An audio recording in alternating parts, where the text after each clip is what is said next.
सोनं एवढं महाग असतानाही आज नवरोबाने मला सोन्याचे कानातले गिफ्ट म्हणून पाडव्यासाठी दिले. नमस्कार मंडळी, तर आज आहे पाडवा. सकाळी सकाळी नवरोबाला ओवाळून छान आम्ही सगळ्यांनी पाडवा जो आहे तो सेलिब्रेट केलेला आहे. आणि त्यानंतर लगेचच माझ्या माऊस भावाचा म्हणजे मावशीच्या मुलाचा फोन आला की आज मी भाऊबीजेसाठी घरी येतो. आज नॉनव्हेज बनवायचा असा आमचा अजिबात बेत नव्हता, कारण आज होता पाडवा.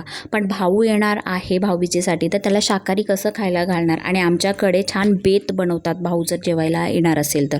मग काय छान गावठी कोंबड्याचा जो चिकन आहे तो बनवला, डाळ भात पुऱ्या आणि मिरगुटी वगैरे तळून. तर आजचा हा बेत आम्ही केलेला आहे. आता दीदी आणि मी दोघी मिळून पटकन स्वयंपाक केला, कारण दुपारचे 2 वाजले होते. जेवायला खूपच उशीर झाला, कारण की भाऊ जो येणार होता त्याने उशिरा फोन केला की आज मी येतोय, जेवायलाच येणार आहे. त्यामुळे मग स्वयंपाक पण आमचा उशिरा झाला. स्वयंपाक झाल्यानंतर पाहुण्यांना घरातल्यांना म्हणजे घरातले सगळ्यांना आम्ही जेवायला दिलं. त्यानंतर आम्ही जेवायला बसलो.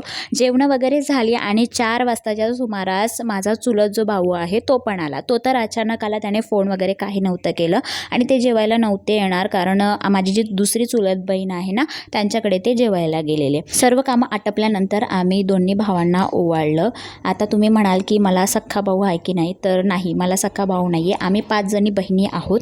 त्यामुळे जे चुलत भाऊ आहेत, मावशीचा मुलगा आहे, ते आम्हाला भाऊबीज करायला येतात. तर फ्रेंड्स, अशी होती आमची आजची पाडव्याच्या दिवशीची भाऊबीज. ब्लॉग कसा वाटला कमेंट करा. Bye bye, take